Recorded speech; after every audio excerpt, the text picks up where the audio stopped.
Good morning. Whenever you're talking about a certain ideology, the old religion of peace, it becomes quite apparent very quickly when you're talking to intelligentsia, even my own cousin, when you're talking to people that have been to university especially, that they absolutely know nothing at all about this ideology. All they've got was a few keywords: religion of peace, lovely prophet, etc. The fact is, as Winston Churchill said in his book and numerous writings, this certain ideology was born and propagated entirely using the sword, violence.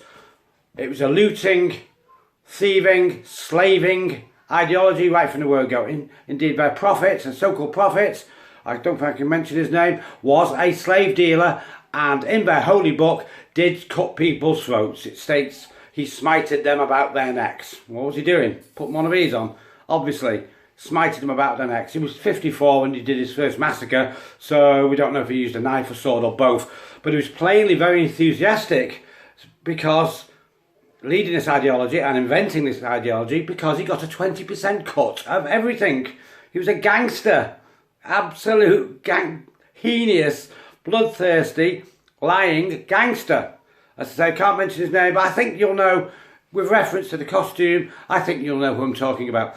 But the thing is, despite the fact that this man is referred to as the perfect role model to all zombies, so we'll call them zombies, perfect role model to all zombies, but the fact is, he was a murderer, he was a paedophile, he got with a 6-year-old, but he claimed he didn't rape her till she was 9, but not many people believe that because there's a whole string of them. It mentions at least 66 child sex slaves, boys and girls.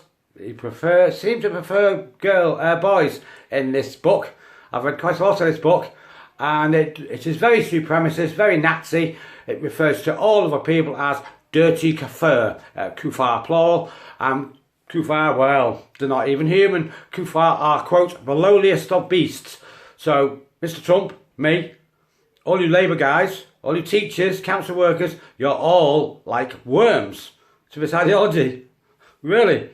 And despite this man being devious enough to invent this ideology, we know he wasn't very clever. No, he wasn't old M wasn't the sharpest tool in the box. How do we know this? Well, firstly, because his entire tribe was illiterate. They used to do a bit of vocal stuff, but they were laughed at all over the Arabian Peninsula, which was Jewish at the time. It was primarily Jewish, though the whole of the rest of the Middle East was Christianised by now. When he reared his ugly head, the whole of the Middle East had been Christian fully for 600 years. I mean, there are churches and monasteries, huge towns abandoned since this gang of cutthroats did their slaving massacres. Obviously, you know, they kill the men, they take the women and kids to sell to rich Arabs. What's left? There's no one to work the fields. There's no one to have babies. The whole community died. And this is what happened to thousands and thousands of communities all across the Middle East. There's one part of Syria where 700 dead cities. Google that. 700 dead cities. You go to images and you can actually see the ancient churches. Some of them still with crosses in. And there's some Syrian refugees been staying there for some shelter. For the first time it's been occupied for hundreds of years. Anyway, on the vein that old M wasn't the sharpest tool in the box, do you know how he died? And do you know why they particularly hate Jews? Well, they hate everybody. They hate every other ideology, every other race, every other colour on earth, except their own people. And the reason this certain ideology hates Jews slightly more than everybody else is because it was a Jewish cook, a Jewish slave cook, who killed the old dog. Yes, the second massacre at here we are, I'll pronounce it properly, Khaybar, Khaybar, in 628 AD. Yes, a Jewish slave cook who he'd taken all her kids away from her. She was an older woman. He'd taken all the kids, beheaded her husband, beheaded her brothers. This is what they did at every village throughout the Middle East. One after the other. You can imagine a loss of life. And yes, he'd sold her kids into sexual slavery. So she actually found out what his favourite meat was: lamb, shoulder of lamb. So she cooked him shoulder of lamb, but she put poison in it. And it is recorded in their unholy book, which is very unholy. It's filled with massacres and supremacism, and it hates all other peoples on earth. Like I've said, you know, only they are worthy. And this Jewish cook, Zainab, did actually poison the old dog with poisoned shoulder of lamb in shortly after 628 AD. She was executed in 628 AD, and she was so determined to get the old dog, she didn't even try and deny it. She said, "You've killed my whole tribe. You've took my children. You know, they're probably dead now." You know, she was determined to get him. She didn't even regret it. So that is why that certain ideology hates Jews a little bit more than everybody else.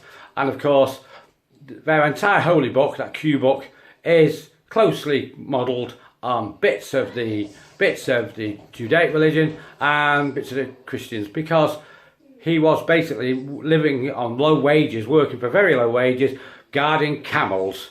And this man was so thick, so stupid, he regarded camel urine as like a medicine. He actually told someone if he felt sick, go and drink camel urine. And some of his earliest followers, I can get you the names if you like, but no point really. Some of his earliest followers set the thing straight that he couldn't, no one was allowed to leave this ideology, because when four of them tried to leave, he sent assassins after them, and it is recorded in this Q book, this quite unholy, barbaric, racist, supremacist, evil book, absolutely evil, preaches castration and everything.